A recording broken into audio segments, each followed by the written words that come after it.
Paulogia, and another edition of Ham and Egg News, where normally we react to Ken Ham reacting to things.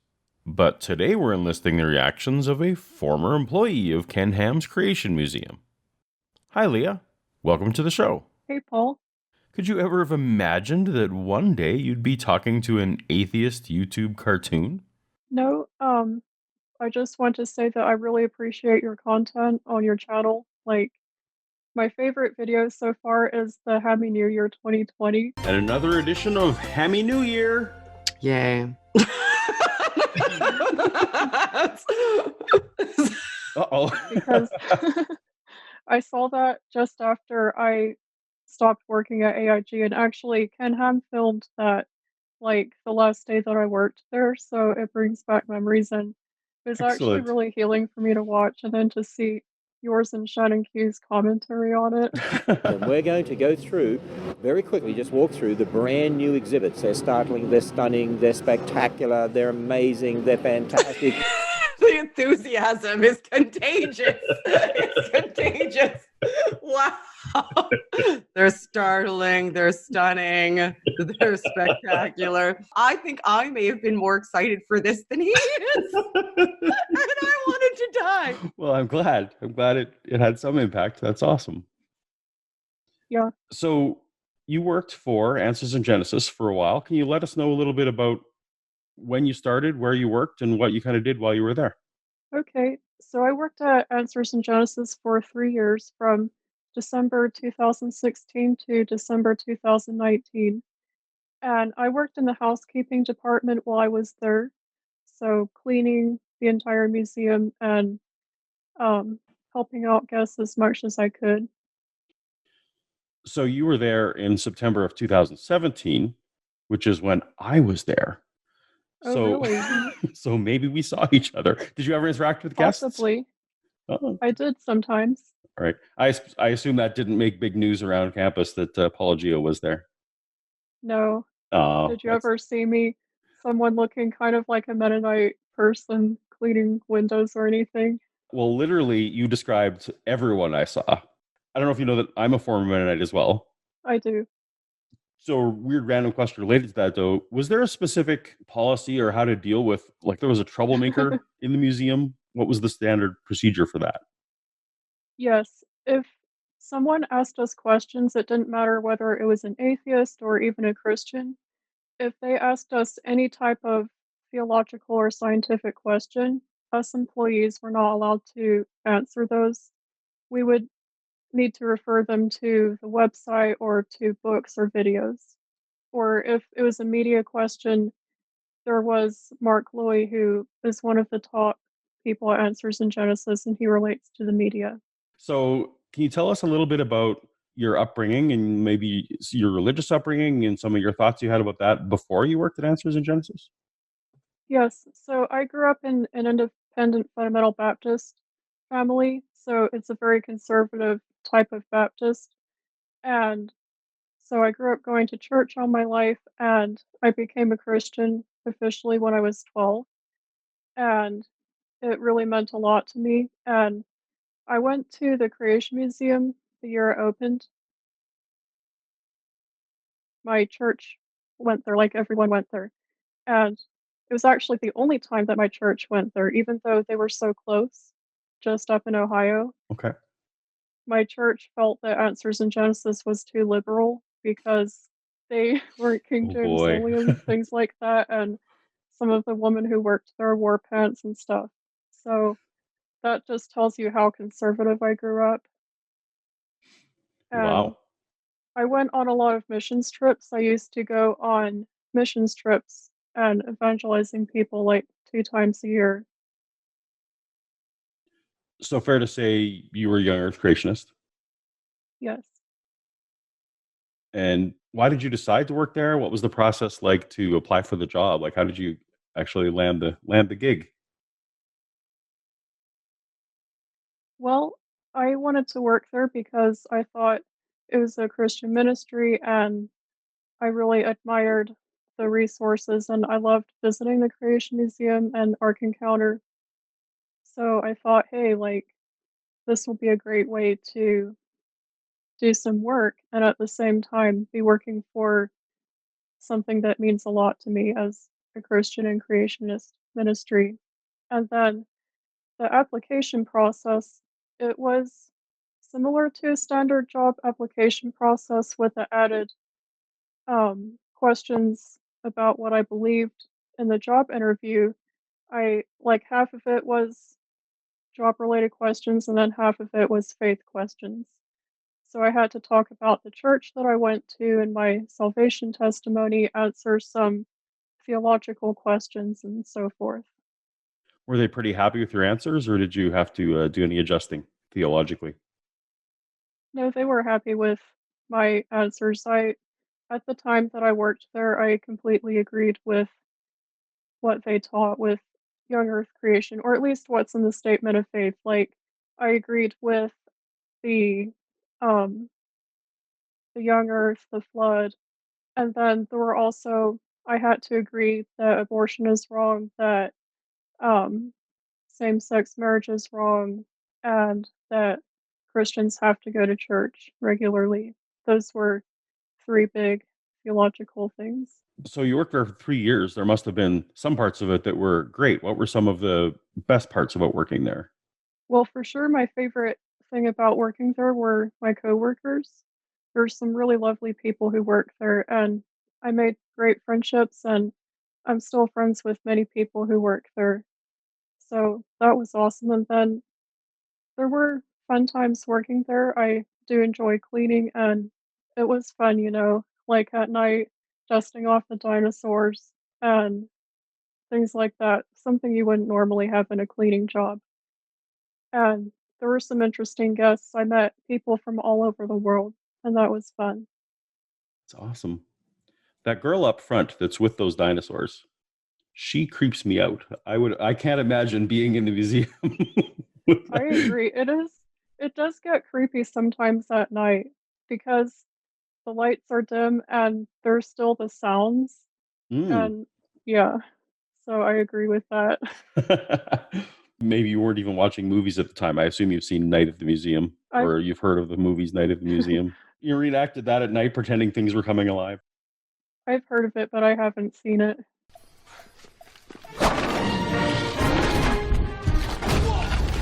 No worries, you're not missing anything there. Okay. So can you tell me a bit about some of the experiences you had there that prompted you to leave? What were some of the negative experiences you had? Well, the most prominent experience I had was pretty soon after I started working, like a few months after I started working. I was made to work on Sundays, and of course, I've already mentioned that in order to work there, you have to promise to regularly and faithfully attend church. And the museum opens at noon, but of course, workers have to get there before it opens. And there's driving time, getting ready for work time. So basically, most workers, if they work on Sunday, they're not able to attend church. Mm. So that kind of bothered me. Like, I enjoyed going to church at the time, and I had promised to go to church. So I was talking with some other employees about this, and why is the museum open on Sunday when we have this teaching in our faith that we're supposed to take a day of rest and we're also supposed to go to church?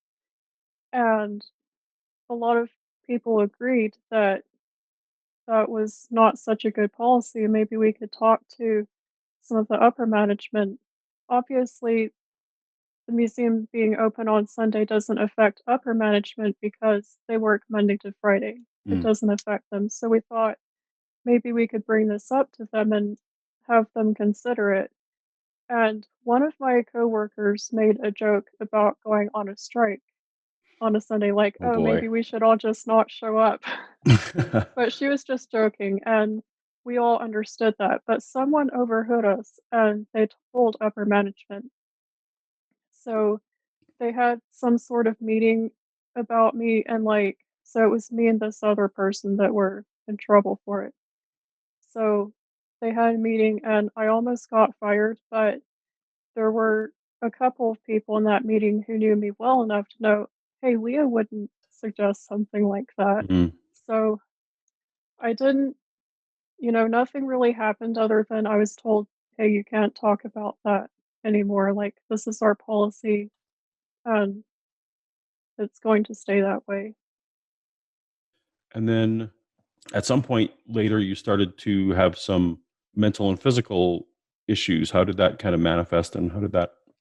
Well, I got really overworked, working so much, and then the last month that I worked there, which was December of last year, I got injured when I was doing the trash, when I was taking out the trash, and it was because of the way that they had it, like the trash system set up, that this happened. And so I made a suggestion of how it could be changed so that that wouldn't happen to anyone else.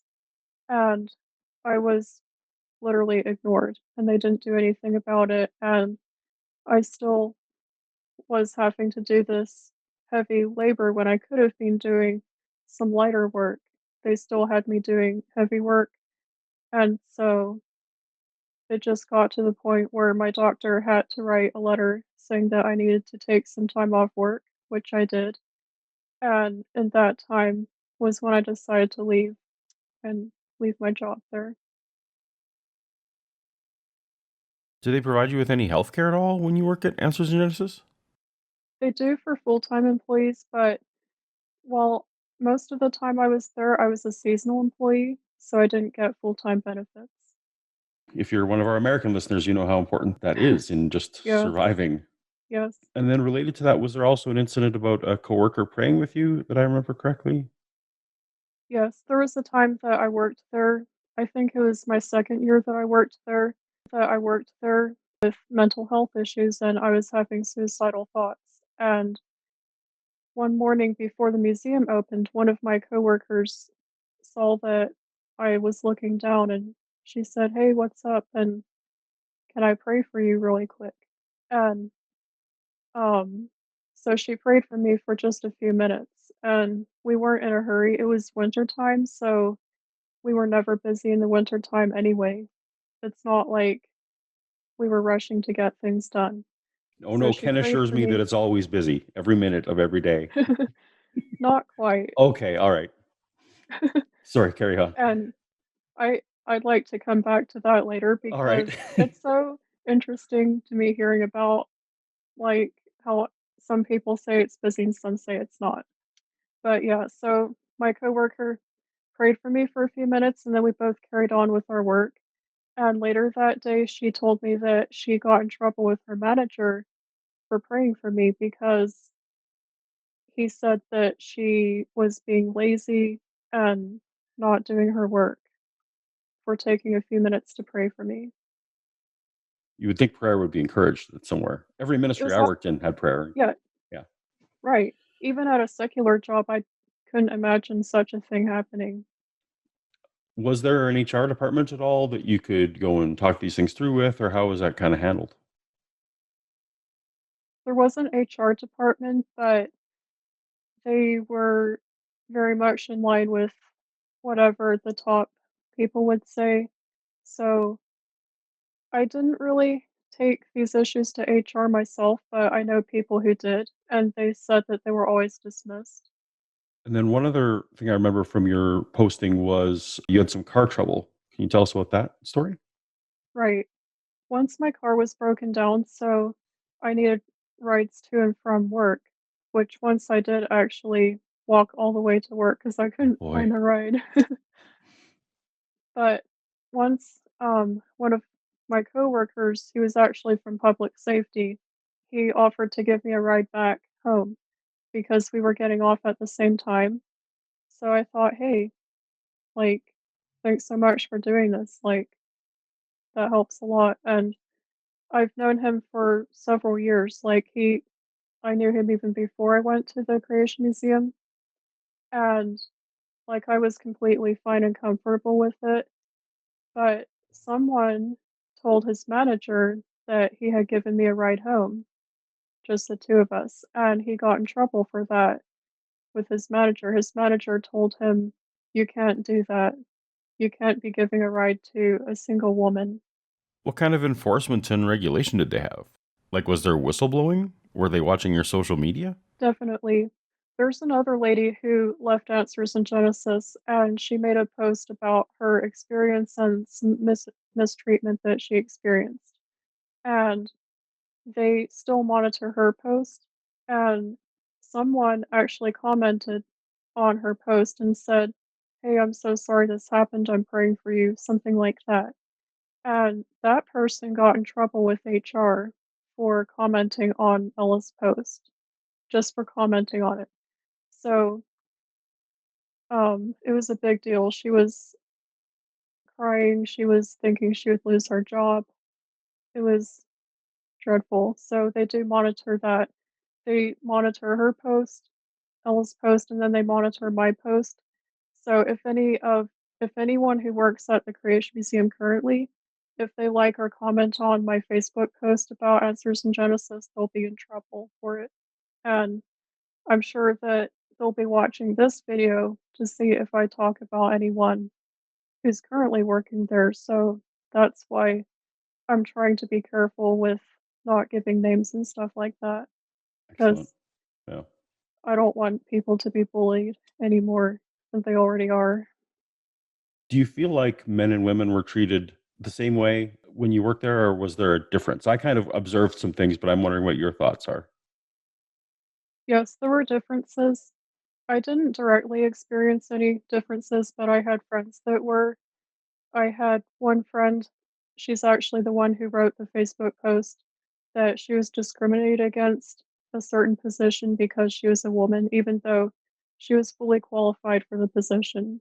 They denied it to her. And then um, I know one lady who was harassed because she was a woman in her position, and it was a position that had mostly men in it. And she complained about it, but they did nothing about it. So she quit working there because of that.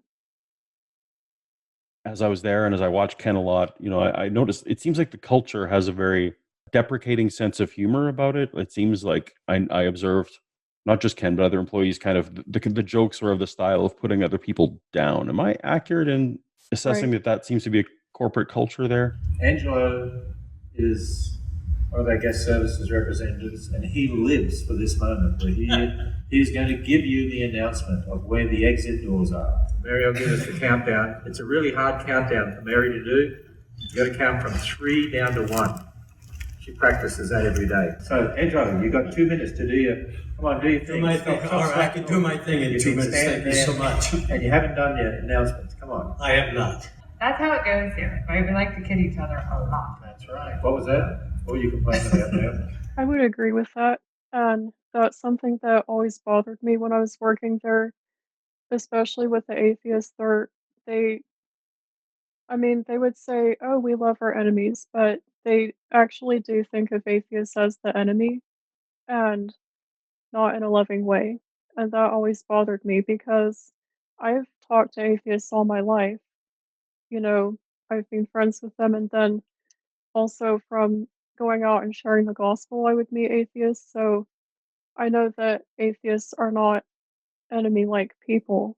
They're people, and they deserve love just like anyone else. And so the jokes that Ken Ham and other people would make about atheists and then also young people were looked down on and made fun of, like, "Oh, Gen Z is destroying Christianity." Mm, that I've heard. Definitely, I've heard that. Yeah. You obviously picked this career as a ministry. Looking back, do you think Answers in Genesis is an effective Christian ministry? Are they focused on the right things? Well, I think that as long as people believe in young earth creation, that there should be creation ministries. There should be people, you know, discussing it, discussing how science might be on the side of creation or whatever, trying to find answers. So I'm not against the idea of having a creation ministry. However, I do feel like Answers in Genesis and other creation ministries, they put too much emphasis on that. They say, like, they actually teach. Ken Ham has a book called Already Gone, and he teaches that young people mostly leave church and leave Christianity because of questions about evolution. And that is not the case because I have shared the gospel with many people, including college students and other people who grew up Christian, but they left Christianity. And I've never heard anyone say that it was questions about evolution. There could be some, and that could be a factor, but the main factor was usually things like hypocrisy and other questions about the Bible or other questions about God not related to evolution. So, um, I think that abuse and hypocrisy in Christianity is what really turns a lot of people off from Christianity and that it needs to be addressed. And I think putting so much emphasis on evolution is kind of a distraction from the real issues that are problems in Christianity. We touched a bit on the Ken Ham reality distortion field. Have you noticed any inconsistencies in what he says since he left? Well, one thing that was always coming up is that, like, when I was working there, Kenham would say, "Oh, the atheists say that no one's coming here, that, like, the museum's totally empty."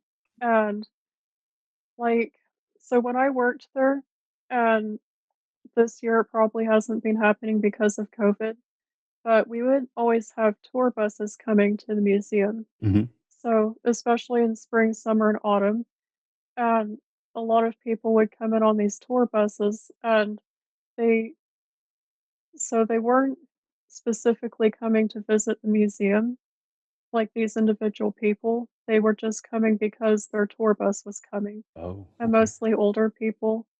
So a lot of people, they had never even heard of the Creation Museum or Answers in Genesis. And so, like, yes, the museum was kind of busy, but it wasn't like it was busy in people coming specifically to visit the museum, if that makes sense. It does, yeah. I actually did a whole episode on those tours and some of the lawsuits involved. Right. So, what was the last straw that prompted you to leave Answers in Genesis? Well, I decided to leave because it was so physically and mentally overwhelming for me.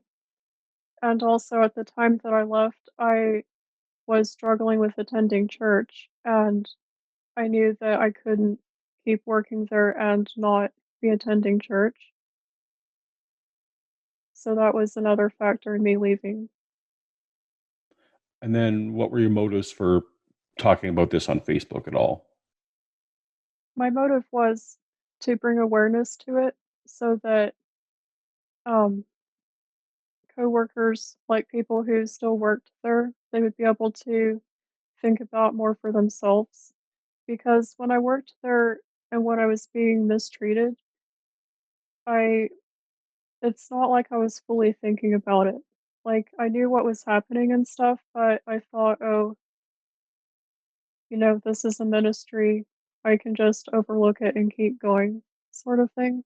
Right. And so I wanted to help my former coworkers to be able to think for themselves a little more deeply. And then hopefully Christian ministries will be more aware of this and how damaging it is when they mistreat their employees.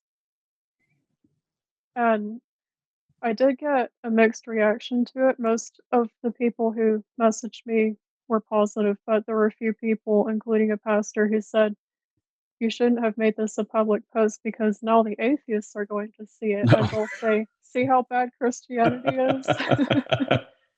It's bringing a bad name on Christ, but my response to that is that no, it's the mistreatment and abuse that brings a bad name on Christianity, not someone talking about it. Presumably, some AIG employees will be secretly watching this. What is your message to those still working there? Well, I would say, it's your life, and if it's your decision to keep working there despite the mistreatment and abuse, then I still love you and I still want to be friends with you, but, you know, I would encourage them when things do happen and come up to speak against it, even though you'll get in trouble for it, to not just let things slide by because that's how things continue to happen. And I would encourage them to think for themselves. So you left in December 2019. What's been happening in your life since your escape? Well, I think 2020 has been a crazy year for everyone, and I'm no exception. Yeah. So since I've left, I have found another job, so I'm glad for that. Awesome. And I've moved out west, obviously, so 2-day drive from the Creation Museum. So it's been refreshing, but I have continued to struggle with mental health issues, and I'm seeing a therapist and I'm on medication, so I'm getting better. It's been a long process in that way. And then I have been continuing to think about my faith, and at this point, I no longer consider myself to be a Christian. So basically, I'm an agnostic. I'm just not sure what I believe. I'm definitely not going to another religion because I just see so many problems with religion. And so I'm still working through all that. That is a lot at once. Wow. I remember Yeah. that process for myself. If you're open to share, is there anything in particular that has kind of led you to this kind of conclusion? Like, was it young Earth creationism, as Ken said, or were there other factors? No. And I still don't know what I believe about creation and evolution. I to me it's I have so many things to work through Mhm. that it's kind of like way in the back. Like I'll get to that once I figure everything else out. That's fair.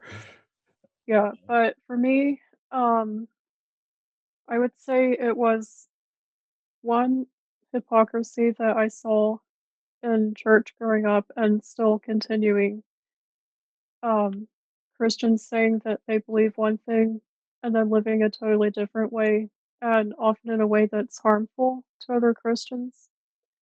And then also, there's a lot of questions about the Bible, and especially in the way that it describes God, like saying that God is all powerful and completely good and loving, and yet look at our world, like what he allows to go on,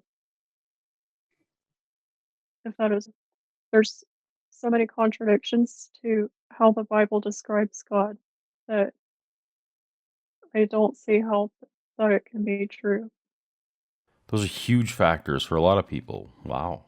I'm so glad you found a safe place to land. Thank you so much for coming on, Leah. Your story is really inspiring. I'm excited about your new life adventures. Definitely. Thank you so much for this conversation. I really enjoyed it. That's great. Yeah, I'm one of those And thank you. terrible atheists you heard so much about. I know, right? And like this is kind of but the other day my car broke down and I was in the middle of Colorado. I had no phone reception or anything. And so I was like, "Oh no." And like this guy stopped by and he spent hours helping me with my car. And so we kind of talked a bit and I got the sense that he wasn't a Christian. Like he said that he was a leftist and everything. So as Those we aren't were synonymous, but okay.